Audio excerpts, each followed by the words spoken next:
Assalamualaikum warahmatullahi wabarakatuh. A'udzu billahi minasyaitonir rajim. Bismillahirrahmanirrahim. Alhamdulillahi rabbil alamin. Asyhadu an la ilaha illallah wahdahu la syarika lah wa asyhadu anna Muhammadan 'abduhu wa rasuluhu la nabiyya ba'da. Allahumma shalli wa sallim wa barik ala sayyidina wa habibina wa syafi'ina wa qurrati a'yunina wa maulana Muhammadin wa ala alihi wa ashabihi ajma'in. La hawla wa la quwwata illa billahil aliyyil azim. Amma ba'd. Teman-teman rahimakumullah. Alhamdulillahi rabbil alamin. Tak pernah berhenti, tak pernah putus, tak pernah lelah untuk senantiasa bersyukur pada Allah Subhanahu wa taala. Allah yang memberikan kita kehidupan di dunia ini. Allah yang memberikan kita kesempatan untuk hidup di dunia ini. Allah yang membukakan berbagai pintu hikmah untuk diri kita. Allah yang senantiasa menolong diri kita untuk berjalan di jalan yang diridhoi oleh Allah Subhanahu wa taala. Semoga Allah Subhanahu wa taala meridhai diri kita semua menjadi orang-orang yang selalu baik, selalu takwa dan selalu menuntut ilmu dengan ikhlas di sisi Allah Subhanahu wa taala. Baik, teman-teman rahimakumullah. Kita akan melanjutkan kajian kitab Ayyuhal Walad yang bagi saya ini Masya Allah, semakin dibuka lembaran-lembaran kitab ini, maka akan semakin begitu banyak sekali hal-hal yang mengisi kekosongan hati ini, yang membuat diri ini lebih termotivasi lagi untuk bisa melakukan suatu perubahan bagi kehidupan ini. Perubahan yang berupa pertambahan ilmu dan juga perubahan yang berupa semangat untuk mengamalkan ilmu-ilmu yang telah kita dapatkan. Masya Allah. Baik, kita lanjutkan. Bismillahirrahmanirrahim. Waruwiya lan den critakaken apa annal Junaida setuhune Imam Junaid qaddasallahu sirrahu. Qaddasa muga-muga nucaaken sapa Allah Gusti Allah sirrahu ing sirre Imam Junaid.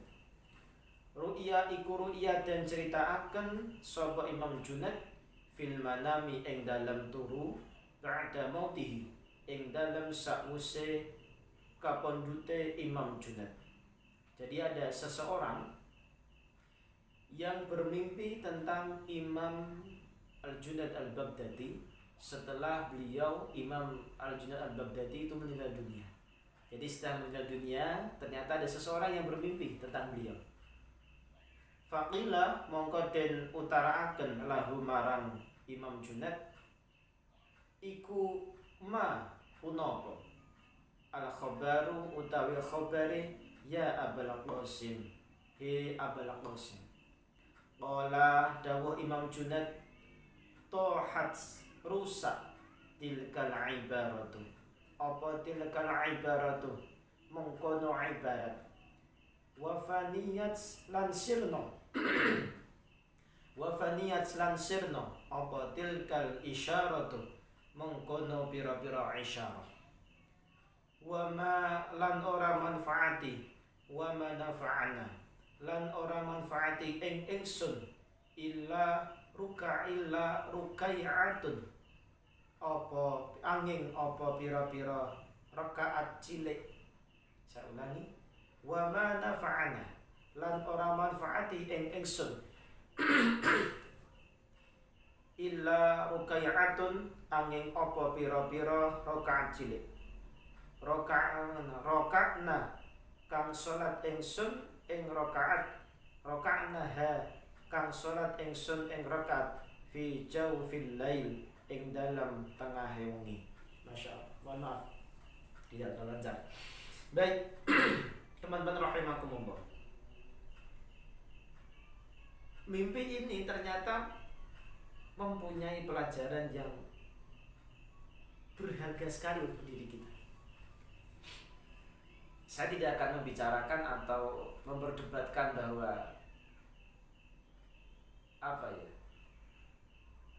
berlandaskan mimpi itu benar atau salah, atau benar nggak sih mimpi itu hanya sebatas bunga tidur, atau memang ada mimpi itu yang menjadi petunjuk. Alam, saya tidak akan bahas itu.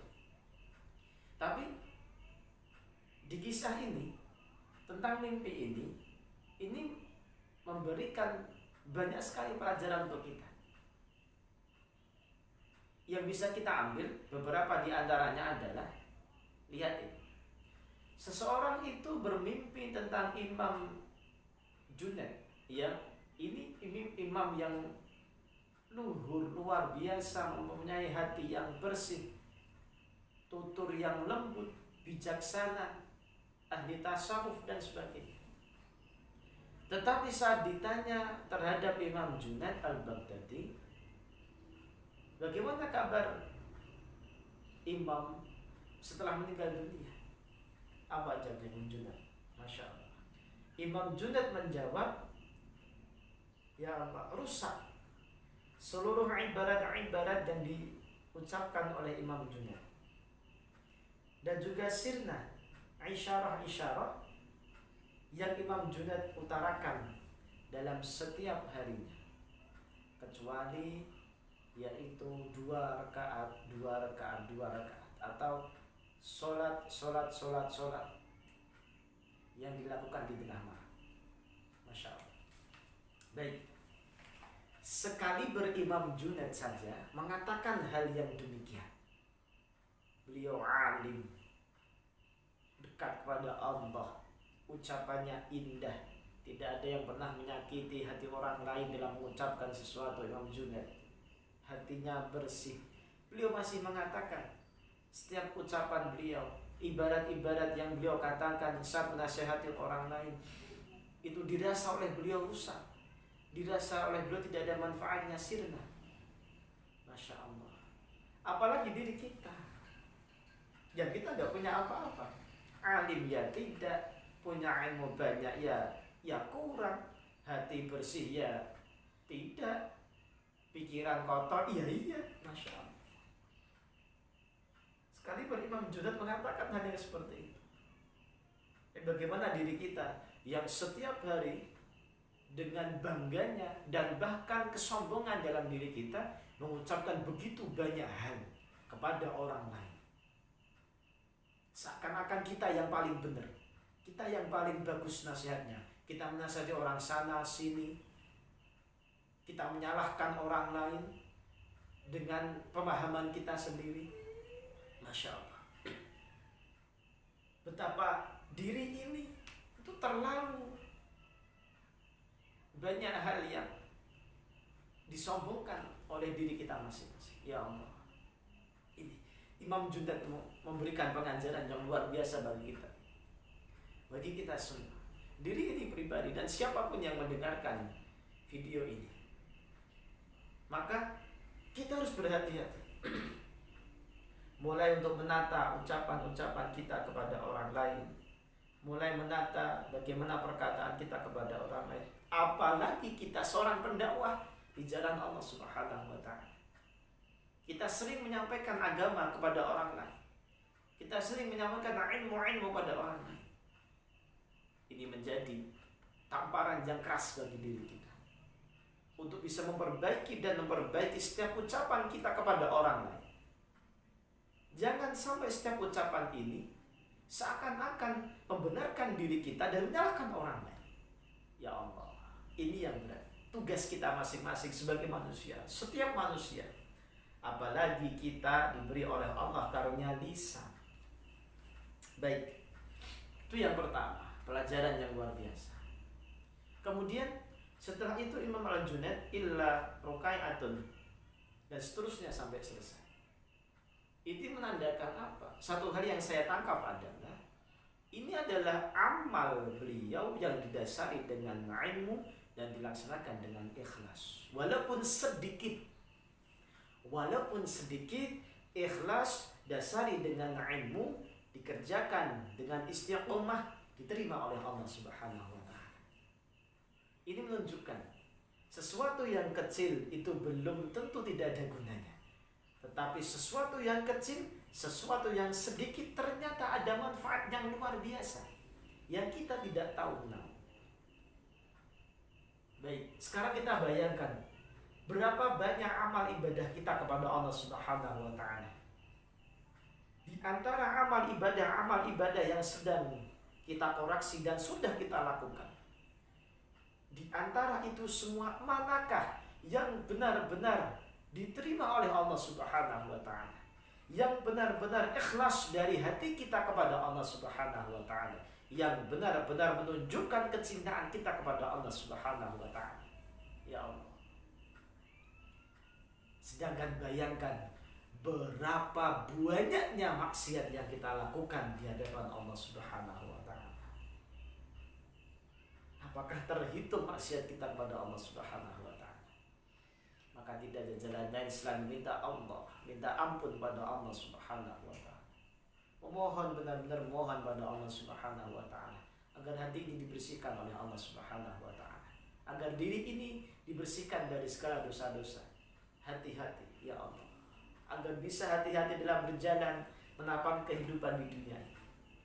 Teman-teman rahimakumullah, Masya Allah, di dalam kita untuk menyampaikan perkataan Imam Al-Junaid ini di dalam mimpi seseorang ini, ternyata ada beberapa hal yang dapat kita tangkap. Yang pertama, bagaimana cara kita untuk menjaga lisan kita. Bagaimana cara kita untuk menjaga lisan ini? Man kana yu'minu billahi wal yawmil akhir falyaqul khairan aw liyasmut. Nabi SAW sudah bersabda dawuh seperti itu.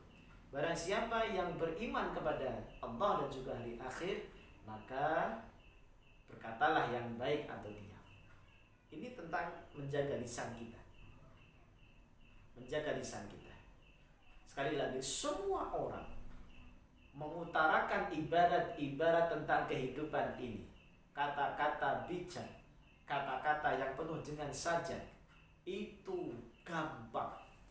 Semua orang bisa melakukannya, semua orang bisa mengucapkannya.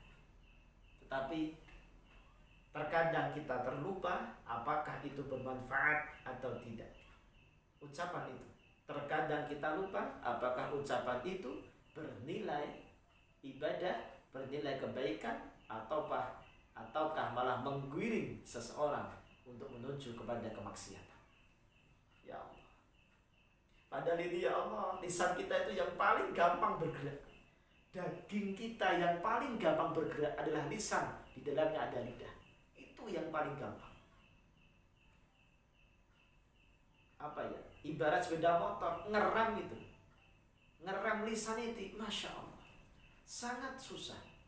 Ngerem lisan itu luar biasa. Sehari saja kita tidak bicara, itu seperti gatal ini lidah. Lisan itu seperti kesemutan semuanya, harus bicara terus. Masya Allah. Yang pertama, menjaga lisan. Menjaga lisan ini agar bisa selamat di sisi Allah Subhanahu wa taala. Masya Allah. Yang kedua, bagaimana apa yang kita sampaikan ini sudah pernahkah kita amalkan atau belum? Sudahkah kita amalkan atau belum?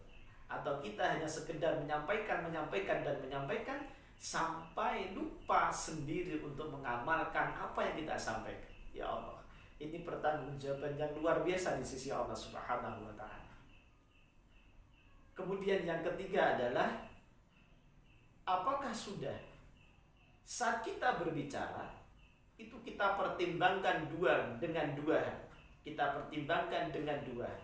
Yang pertama, kita pertimbangkan dengan hati kita. Yang kedua, kita pertimbangkan dengan akal kita. Saat berbicara, apakah kita sudah mempertimbangkan dengan hati kita dan juga kita pertimbangkan dengan akal kita? Kenapa? Ya Allah, saat kita menyampaikan sesuatu, ini diperhatikan oleh banyak orang. Ya Allah, astagfirullah. Semoga Allah Subhanahu wa taala melindungi diri kita. Maka menjadi seorang pendakwah ini berat tugasnya. Sekedar menyampaikan, iya, lisan ini menyampaikan, tapi kalau salah dosanya itu Masya Allah, bertumpuk dan bertumpuk tanpa sadarnya terkadang. Maka kita doakan semua orang yang berdakwah di jalan Allah Subhanahu wa Ta'ala, semoga lisan ini dijaga oleh Allah Subhanahu wa Ta'ala dari hal-hal yang membuat perpecahan, dari hal-hal yang membuat diri ini semakin jauh dari Allah. Semoga Allah Subhanahu wa Ta'ala melindungi kita semua. Teman-teman rahimakumullah, ternyata ada pertanyaan. Timbul sebuah pertanyaan, yaitu kalau kita harus menyampaikan sesuatu, itu ditimbang apakah kita sudah mengamalkannya atau belum. Maka pertanyaannya adalah, bagaimana? Apakah boleh menyampaikan ilmu yang kita sendiri belum bisa menyampaikannya? Maaf, belum bisa mengamalkannya, tetapi kita tetap harus menyampaikannya. Contoh tentang haji, kita belum haji, tetapi kita sebagai guru, seumpama ya, kita jadi guru kemudian harus menyampaikan haji. Bagaimana itu? Kematian, kita belum mati, tapi kita harus menyampaikan tentang kematian. Ya Allah, maka itu boleh. Karena apa? Karena ilmu ini tetap harus disampaikan. Tetapi kita perlu memperhatikan dua hal. Yang pertama adalah di dalam hati kita benar-benar niat kepada Allah Subhanahu wa Ta'ala akan bisa mengamalkan apa yang sudah kita sampaikan, yang saat ini saat kita menyampaikan belum bisa mengamalkannya. Maka dalam hati benar-benar niat pada Allah, bukan hanya sekedar menyampaikan, tetapi dalam hati benar-benar niat pada Allah Subhanahu wa Ta'ala, suatu hari nanti, suatu saat nanti, secepatnya kita untuk mengamalkannya. Niat ditata dengan baik. Yang kedua adalah jangan sampai setiap kita menyampaikan ilmu yang begitu banyaknya, begitu semangatnya, ini menimbulkan kesombongan di dalam hati kita. Dua hal ini yang perlu kita jaga. Niat, dan jangan sampai kita terlena dalam kesombongan. Karena keluasan ilmu yang bisa kita sampaikan melalui lidah. Ya Allah, Masya Allah. Mungkin cukup ini. Masih banyak sekali sebenarnya. Saya yakin masih banyak rahasia-rahasia yang tersimpan di dalam mimpi ini. Yang Imam Al-Junaid mengatakan hal yang luar biasa ini. Padahal beliau adalah ahli hikmah, ahli ceramah, ahli ilmu, ahli ibadah, ahli hati, qalbu, ahli tasawuf. Masya Allah. Bandingkan diri kita, ya Allah. Beliau yang alim seperti itu, Imam Al-Junaid yang alim seperti itu, masih mengatakan hal yang demikian. Apalagi diri kita. Sekali lagi, yang alim pun tidak, wali juga tidak, orang baik pun, ya paling sekitar dua orang yang mengatakan kita baik. Kalau bukan karena Allah, aib-aib kita pasti sudah terlihat oleh orang lain. Ya Allah, maka diri ini harus berusaha terus untuk memperbaiki diri. Tidak ada yang bisa luput dari kesalahan, tidak ada yang bisa luput dari lupa, karena kita adalah manusia biasa. Semoga Allah Subhanahu wa Ta'ala menjadikan diri kita masing-masing jadi orang yang semakin baik dan semakin baik. Semoga Allah Subhanahu wa Ta'ala menyelamatkan kita dunia hatta akhirah. Semoga Allah Subhanahu wa Ta'ala menjaga diri kita dari maksiat-maksiat yang mampu membuat diri ini semakin jauh dari Allah Subhanahu wa Ta'ala. Dan semoga Allah Subhanahu wa Ta'ala menolong kita agar kita dapat menjaga lisan ini, pikiran ini, dan hati kita. Semoga Allah Subhanahu wa Ta'ala membersihkan hati kita sehingga kita menjadi orang-orang yang dekat dan semakin dekat dengan Allah Subhanahu wa Ta'ala. Demikian teman-teman rahimakumullah, semoga ada manfaatnya. Boleh silahkan komen, tidak ada masalah. Silahkan like, itu pun bagus. Di-share juga bagus. Kenapa? Karena akan menimbulkan kemanfaatan kepada orang lain. Bila kita merasa kemanfaatan, maka kita sebarkan kepada orang lain, sehingga orang lain pun menikmati kemanfaatan itu. Mohon maaf lahir dan batin. Semoga kita bisa berjumpa kembali di lain kesempatan. Akhir kalam, Bismillahirrahmanirrahim. Subhanakallahumma bihamdika asyhadu an la ilaha illa anta astaghfiruka wa atubu ilaik. Wallahul muwaffiq ila aqwamit thoriq. Assalamualaikum warahmatullahi wabarakatuh. Assalamualaikum teman-teman. Jangan lupa subscribe, nyalakan lonceng.